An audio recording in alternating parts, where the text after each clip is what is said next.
और ये इस बिजनेस में आने के पीछे ना बहुत लंबी कहानी है, बहुत शॉर्ट में आपको सुनाना चाहूंगा। बहुत इंपॉर्टेंट है आपको ये भी जानना, आप शायद रिलेट कर पाएंगे कि मैं इस बिजनेस में आया ही क्यों। मेरी उम्र दोस्त 18 साल थी और बीएचयू के हॉस्टल में एक दिन फोन आता है घर से कि आपके पिताजी की तबीयत बहुत खराब है और एक उच्च अधिकारी, और उच्च अधिकारी का बेटा ऐसे नहीं होते, गैस बहुत ज्यादा होती है अंदर में, एक ईगो होती है, उस ईगो वाला लड़का अचानक फोन आती है कि अपने पिताजी की तबीयत खराब है। मैं भाग के घर आता हूँ और उनके ट्रीटमेंट होती है, वापस दिल्ली ले जाते हैं और आफ्टर ऑल 20-25 दिन के इलाज के बाद वो नहीं रहते। मेरी उम्र 18 साल, मेरे छोटे भाई की उम्र 15 साल, उससे भाई 3 साल और छोटी। अब सोच कर देखिए, जिस आदमी को ये भी पता नहीं है कि अभी जवानी कैसे आएगी, उस आदमी की कंधे पर इतनी बड़ी जिम्मेवारी। और बिलीव करिए कि जो भी पैसे थे वो सारे पैसे खर्च हो गए उनके इलाज में। मुझे नहीं पता था कितने पैसे थे, वो अधिकारी थे, कितने पैसे उन्होंने कमाए, कहां से किए, मुझे नहीं पता। लेकिन जब उनके पासबुक को देखा तो सारे पैसे ऑलमोस्ट खत्म हो गए उनके इलाज में। मुझे लगा कि छोटे 2 भाई हैं, इनकी पढ़ाई लिखाई करानी है, इनको आगे लेके जाना है, कैसे करूंगा। नौकरी करनी पड़ी, बहुत छोटी 45-25 रुपए की पहली सैलरी आई। अब ये समझ में नहीं आ रहा था कि 5,000 रुपए मुझे मिलते थे हर महीने के खर्च करने के, और मेरे हाथ में सैलरी 4500 रुपए, और पूरी फैमिली चलानी है, उनको पढ़ाई कराना है। मैं समझ ही नहीं पा रहा था कि इसको शुरू कहां से करें, कैसे कराएं।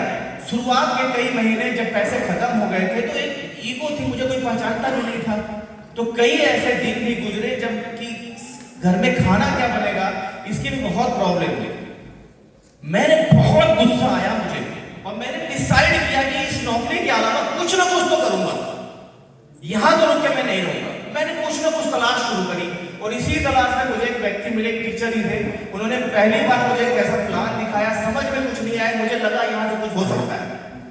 4500 रुपए की सैलरी, 4400 रुपए की किट खरीद ली 2001 में मैंने। उस अंग्रेजों की कंपनी में बहुत मेहनत करी, मैंने कुछ नहीं मिला सर। पैसे लगे, सैलरी के पैसे लगे, कुछ नहीं मिला। छोड़ दी, दूसरी कंपनी करी, कुछ नहीं मिला, तीसरी करी, एक आगे कुछ करूंगा। मैं अपने फादर को मैं यही बताना चाहूंगा कि मेरे फादर साहब को लिवर सिरोसिस हुआ, और मैं बताऊं उस समय डॉक्टर बताते थे गंगाराम में कि यहाँ अपने इंडिया में लीवर ट्रांसप्लांट सक्सेसफुल नहीं होता है, अगर आप अमेरिका लेके जाते हैं ना तो हो सकता है कुछ। मुझे लगा क्या हमारे पास इतना पैसा है। मैं घर में पूछूं, दादाजी बोले हमारे पास तो नहीं है। पिताजी को पूछूं, पिताजी तो बोले थे सर कि गंगा पहले उनका एडमिशन कराया था वहां, एम्स में नहीं हो पाया, सफदरजंग में ले जाए। कहानी क्यों सुना रहा हूं, ये सबके साथ हो सकता है। हमें क्या लगता है कि ये प्रॉब्लम मेरे साथ नहीं होगी, ये एक्सीडेंट मेरे साथ नहीं होगा। वहां से जब हम गंगाराम ले जाने लगे, फादर साहब बोलते हैं बेटा वहां मत ले जाओ, कुछ नहीं बचेगा मेरे पास। मैंने कहा चलो ये नौकरी कर रहे हैं कि आज ये बोल रहे हैं कि मेरा इलाज वहां मत कराओ, इतने पैसे नहीं मेरे पास, जो भी होगा सब बेच देंगे, इलाज तो कराएंगे। लेकिन ये स्थिति हो गई। फिर जब ये चलने लगा सिलसिला कि मैं कुछ ना कुछ तो करूंगा, दूसरी कंपनी, तीसरी कंपनी, चौथी कंपनी, आफ्टर ऑल 2008 तक में बहुत सारी कंपनी करी, कुछ नहीं मिला सर। और कसम खाया कि कोई नेटवर्किंग वाला आएगा ना तो समझिए रहो मैं क्या कहना चाह रहा हूं। और ये फीलिंग आ गई, और सर मैं बताऊं एकदम मैंने सोच रखा था कोई भी आ जाए, किसी नेटवर्क कंपनी को ज्वाइन नहीं करूंगा, कुछ और करूंगा। ये तो था कि कुछ ना कुछ करना है तो कुछ ना कुछ तो करूंगा, लेकिन नेटवर्किंग कभी नहीं करूंगा। लेकिन एक व्यक्ति से मुलाकात हो गई दोस्त, मैं बताऊंगा आपको। आपने शायद भगवान देखा है नहीं देखा मुझे नहीं पता, लेकिन मेरे भगवान से मुलाकात हुई मेरी 2009 में। और मैं नाम को दोस्तों बिल्कुल ताली बजाइएगा, माननीय मधुकर शर्मा सर।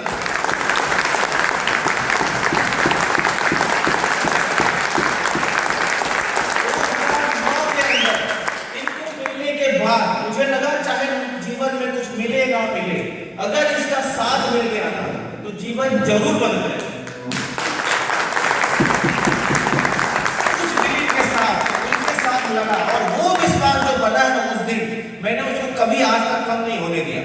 तो इस बिजनेस में अगर आपको बड़ा बनना है तो आपको किसी भी एक अपलाइन, एक व्यक्ति जो आपके ऊपर है उसको पकड़ लीजिए, और वो बोले ना रात है तो आपने कहना है रात है, वो बोले दिन है आपने बोलना है दिन है। और वो नतीजा था, वो दिन था दोस्त, और आज का दिन है कि मैंने इसको धीरे धीरे शुरू किया बिजनेस को करना। वेस्टीज में जब हम लोग आए तो पहले ही 15 दिन में मैंने अपना स्टार का लेवल किया, और पहले महीने का चेक था 78,000 रुपए।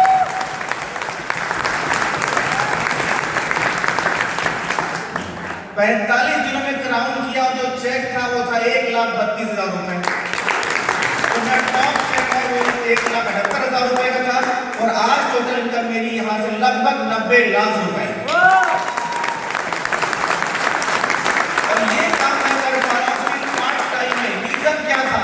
रीजन क्या था ये समझने की जरूरत है। रीजन था कि जो मेरे साथ हुआ है वो अपने बच्चों के साथ नहीं होने देगा।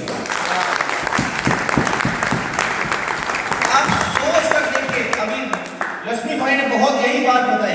आप सोच कर देखिए, आप कहीं भी पैसे कमा रहे हो, 2 लाख 5 लाख रुपए महीना, 25 लाख रुपए महीना कमा रहे हैं दूसरी जगह पे, आप मुझे बताइए कि अगर आपके साथ कोई हादसा हो जाए, क्या वो इनकम आपकी फैमिली को आएगी? नो। इसी बात ने मुझे मोटिवेट किया था इस बिजनेस को करने के लिए, और इस बिजनेस में कामयाब हुआ कि आपने जो इनकम देखी, अच्छा लगा? अच्छा लगा? लेकिन आपको मैं बताऊं, यहां तक पहुंचने में जो मेरे पास एक बाइक होती थी अपाची, उस बाइक को मैंने 2 लाख किलोमीटर चलाया।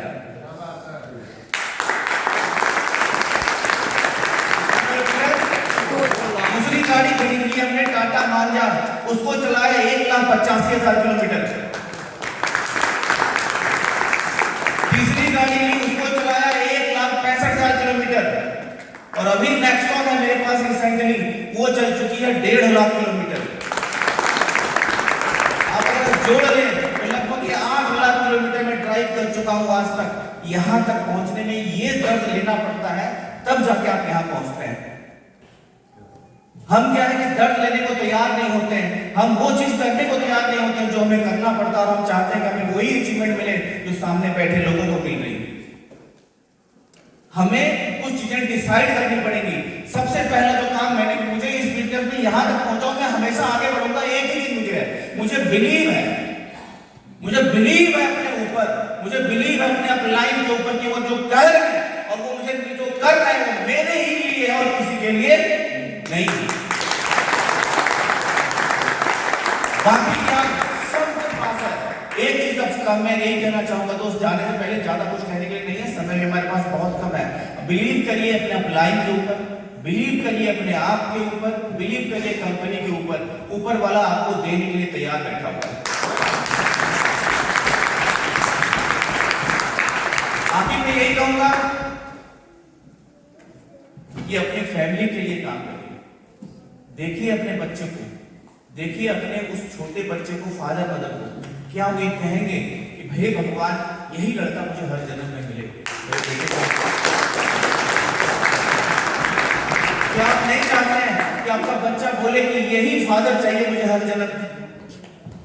कसम से बताता हूं, हर बच्चा जो है ना, पूछ के देखिएगा घर में जाके, तुम किसकी तरह बनना चाहते हो, वो किसी न किसी दूसरे का नाम लेगा। वो सचिन तेंदुलकर का नाम लेगा, वो शाहरुख खान का नाम लेगा, किसी तीसरे आदमी का नाम लेगा, आपका नाम तो कभी भी नहीं लेगा। क्या मैं एग्री करते हैं इस बात से? Yes. क्यों नहीं लेना चाहता? आप मुझे बताइए, क्यों नहीं कहना चाहता है कि मैं अपने बाप की तरह बनना चाहता हूं? आप बताइए मुझे। क्योंकि उसे लगता है कि इस आदमी की तरह तो बिल्कुल भी नहीं बनना है, क्योंकि जो मुझे चाहिए था इसने उतना चीज मुझे कभी दिया ही नहीं। क्या मैं एग्री करते हैं सभी आप?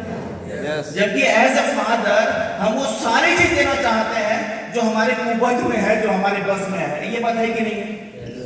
लेकिन उनकी नजर में क्या लगता है कि जितना उसे चाहिए उतना हम दे नहीं पाते। इस बिजनेस में अगर दोस्त आपने सही ढंग से, जैसा कि पवन सर ने कल बोला है, 5 साल अगर आपने काम कर लिया, 5 साल, कितने दिन? नहीं आप बदल देंगे, कितने दिन? 15,000 घंटे।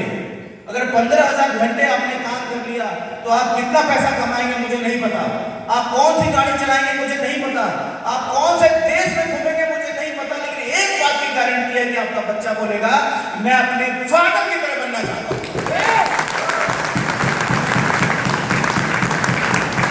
हर वो लड़की बोलेगी मैं अपने मदर की तरह बनना चाहता हूं।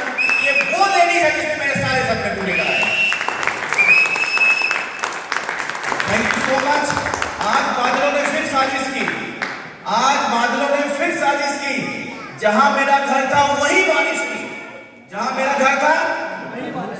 अगर फलक को जिद है मैं यही बिजलियां गिराने की, तो मैंने